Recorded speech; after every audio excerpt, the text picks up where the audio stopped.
right back out Fine.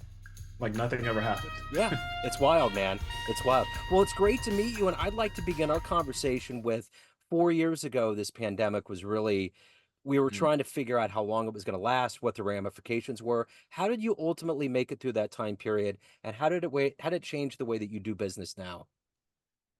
Wow. Yeah, that's a good question. I mean, the pandemic time, I had just moved to Seattle right around that time. I moved here in 2021, so I was in the midst of it, trying to find, what my network would be, what things I would do, what relationships would I build. So how I navigated that was really through a lot of connecting with certainly with family and with friends who I grew up with. So that was first. And then once I moved here, the key was just connecting with people that were like-minded. I mean, there's a lot of, not knowing who to trust and what information do you listen to. So a lot of it was just, distilling all of the noise and getting to what was real. And that started with the relationships at the core base. So who had a like mind, who I could, connect with, whether it's books or food or anything like that. Yes. So from a personal standpoint, that's how I navigated it. And then from a business standpoint, it was really about how can you do things online? We're connecting through Zoom right now. How Yeah. can you switch your approach to primarily working in person to having at least sort of a hybrid model, or in some cases a fully digital model where you're just communicating over the internet? So on paper, you're a business transformation navigator. But if we needed to get to the heart and soul of what you do every day, I'm going to put you in front of a bunch of third grade students at career day. And one of the kids says, "Hey, what do you do for a living?" How do you answer that child? Good question. I help leaders get more stuff done in less time. So if I were to boil it down to a third grader, that's how I would do it. And the way I would do that is often with making things very clear to not only to the leader but to their teams. Often I find that leaders they tell their teams the end of the story. They have a vision in their mind for the future they want to see, whether it's 5 or 10 years from now. And then that means certain things must get done. And so certain tasks must get completed. And usually that's what their team hears. They hear the end of that. So without the context by which all of those things need to get done to complete what that vision is, the team usually gets lost and they're sort of like chickens with their heads cut off. They're doing a lot of stuff, but they're not getting the right things done.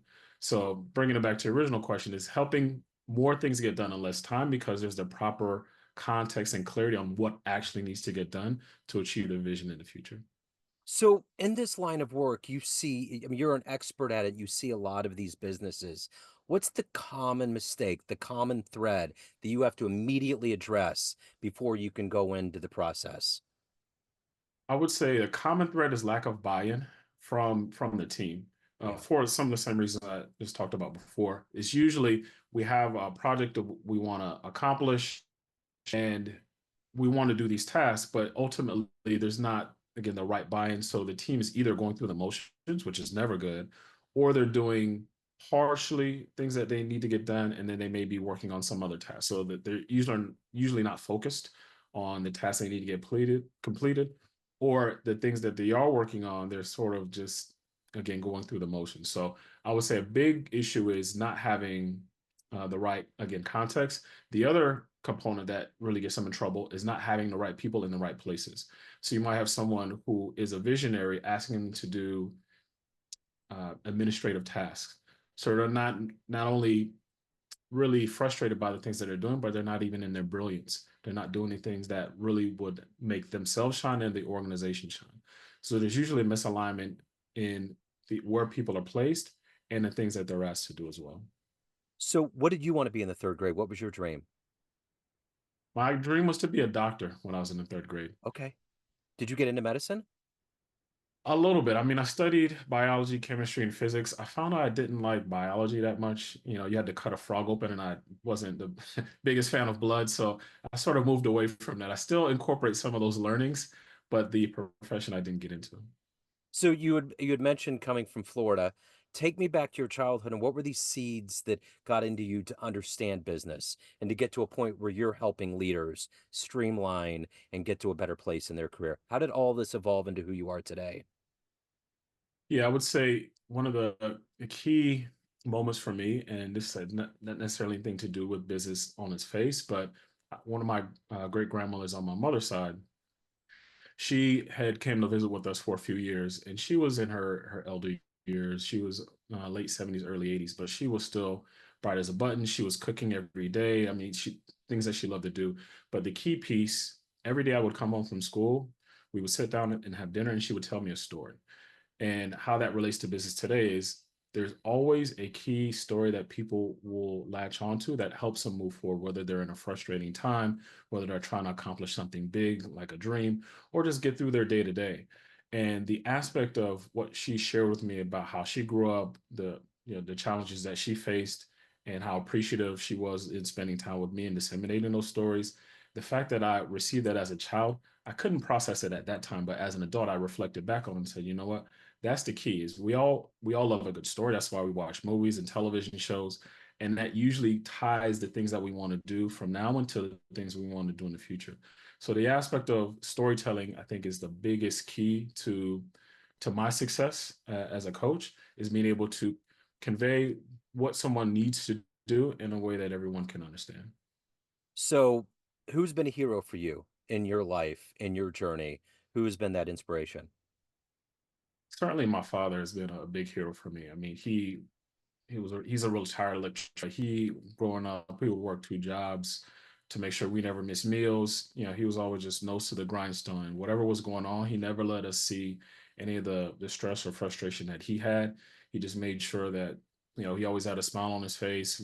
Telling jokes and ensuring that again us as children. I'm the youngest of three boys, and we ate a lot of food growing up. So he always made sure that again, we never missed meals, roof over our head, we had clothes on our back, and he just continued to work. So from that standpoint, he's always been my hero. So, in the realm of business, what's one of you, I mean, the rise of businesses is a lot like sports. There's this courage, there's this grit, and we always remember it. What's the business model out there that you admire the most? Top down.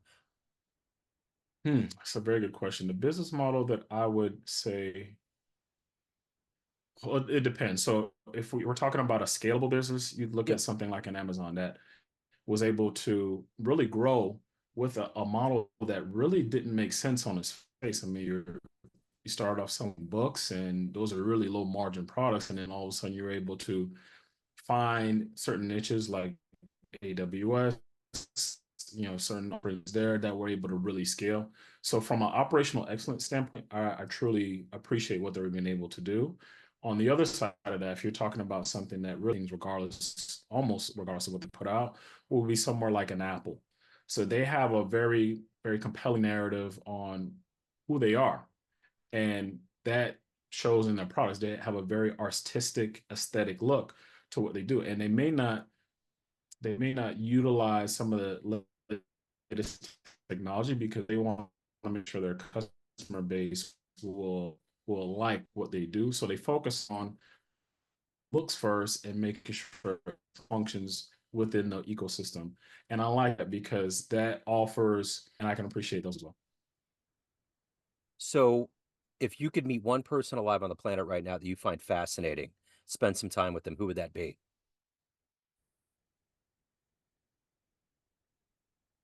I would say the person who I'd want to sit down with is Michael Jordan. I grew up playing basketball and I watched a lot of his games. I'm sure a lot of um, I'm approaching 40 this year, and the he was almost um, fanatic with his competitive drive, and I'm sure that allowed him to succeed as a basketball player and as a businessman and other aspects of his life. So I'd want to get an understanding up close of what is that like. I mean, you read it through books and other things like that, but it's nothing like having a conversation with someone like that and understanding what that mindset is like in order to propel him to the goals and accomplishments that he had across his career and other aspects of his life. So, speaking of having that motivation to accomplish your goals, what is that for you every day to wake up and not only to help businesses and leaders do the best they can, but also for you to evolve as a human? What is that collective gas for you?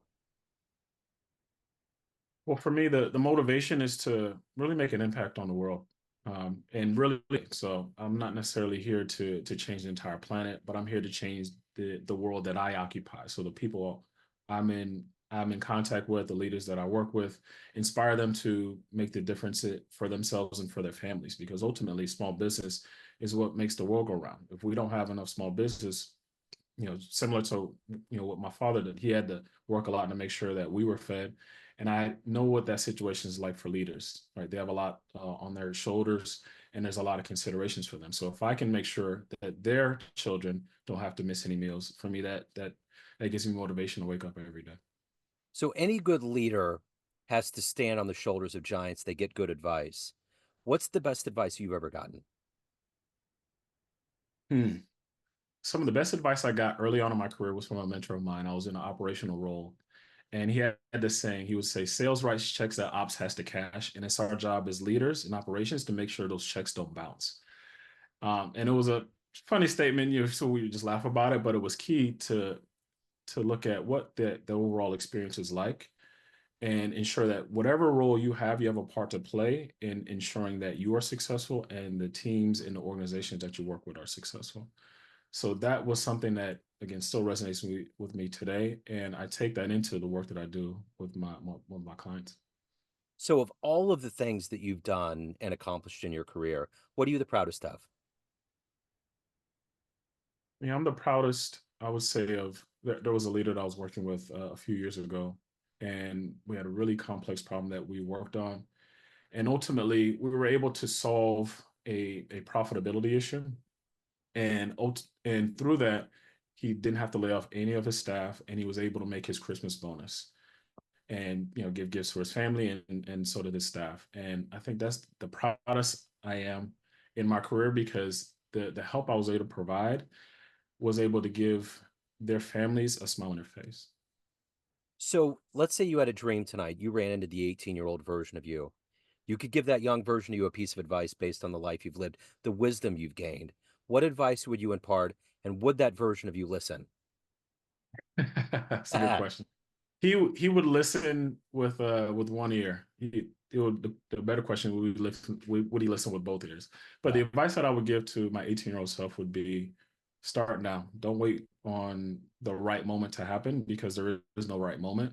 yeah. Just whatever dream or goal that you have in mind, begin the steps today because we only get one life to live, and we don't want to look back on it and regret the things that we did not do. I mean, we can always talk about the failures and say, oh, well, at least I tried. But if we never tried, then we don't know what would have happened. So at the end of the day, Michael, everyone has a perception of you, family, friends, clients, but you run the show. What's your perception of you? Who do you think you are? Someone who's a deep thinker, someone who always wants to make sure that what I'm saying is clear, that someone understands me, but more importantly, that I understand them. So I usually take a lot more time in listening than I do speaking. So in terms of how I want to present myself as someone that really wants to understand who you are and then how I can help you at the end of the day. You know, I've been in jazz radio for a long time, and I talk to a lot of musicians that played with Miles. And I try not to get into it too much because you don't want to talk to the musician about the big star. But everyone always says that Miles was the best listener. That's how he got Listening where he got. Yeah, listening is key because a lot of ideas will come out in conversation if you just listen. The Yeah, the answer is often in the question someone asks, especially when you're in business dialogue or friendship. People are usually just they're venting and getting out what they need, and if you listen well enough, you can tap into exactly what that person needs in that moment. But if you don't have an ear to hear, as the good book says, you will never be able to get to what you want. yeah. So let's say we get off this call, time machine pulls up, and you can go anywhere in the history of human time and see one event with your own eyes. Where are you going to go? Wow, that's a very good question. I'd probably go back to the late Roman period around the time that Jesus Christ walked the earth. Yeah. There's stories obviously of him in the scriptures, and there's a lot that is told about him. But if I were able to see what he did with my own eyes, that would be a sight to see. What about if you could see any Jordan game with your own eyes? Where are you going? The moment in '98 when he stole the ball from Karl Malone, went down and hit the game-winning shot at the end. I mean, it was electric watching it Yeah. live on Yeah. television, but to be able to be in the arena when that happened, Man. wow, that would be amazing. Yeah. There's a part of me that would like to have seen a really good at bat for him because it would be so weird. Because the whole time your brain's like, this is Michael Jordan. He's got a baseball bat. And because we just Right. don't think about that. But he was good, man. I mean, he made it to the bigs and he played. And They begged him to come back and win more championships. So, it Yeah, all he worked was out. improving. I mean, baseball was his first love. I remember that was sort of the story of why he was going into baseball, because of his father passing away. But I mean, from a basketball standpoint, he was a true master at that. Not to say that he would never have gotten there in a baseball context. I mean, he only played for a short period Yeah. and he just did it as an adult and he had a basketball body at that time. Yeah. So who knows what would have happened if he would have stayed with it. Yeah. But I mean, the level of mastery, like I said, he had from a basketball standpoint, the athleticism, the fundamentals, his precision with his shooting and his defense. I mean, we still talk about him today in a lot of a lot of the sports debate shows. They still use him as a standard for excellence.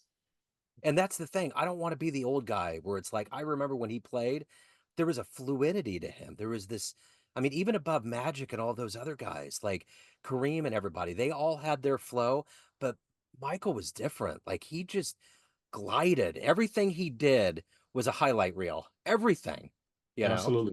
it was Yeah, wild. there was a quote from Bob Costas. It was something to the effect of a lot of guys are strong, a lot of guys have skill, but only one guy has this level of artistry. And he was talking about Jordan at that time. I think he had just had an and one. He got fouled and hit the shot. The way he played basketball, it's what you see from one of the painters in history or a Uh-huh. sculptor of history is the way that he played. It was more than just scoring baskets and defending against the opposition. He did it in such a way that as the commercials would say, people wanted to be like him, or they Yeah. say so and so is the Michael Jordan of their profession because they knew it wasn't just the excellence in the way that someone does something, but it's in a way that inspires you. It's almost like your background. It's not just somebody painting the silhouette of the United States. They do it in such a way that people want to replicate what that is because it takes the essence of the artistry, and that's what attracts people. And that's it. You nailed it. And Costas did. Artistry is it. That was what he was doing all the time. So if anyone wants to reach out, they want to hire you, learn more about you, any of the good business, where's the best place for people to go? Yeah, I would say right now, reach out to me on LinkedIn. I'm working on standing up my website, and I'll announce that once I have it up. But for right now, LinkedIn would be the best place. Excellent, Michael. This has been wonderful, man. Thank you. Thank you for your story. Keep doing the wonderful work, man. All right, thank you so much for having me. Yo, sir. Take care.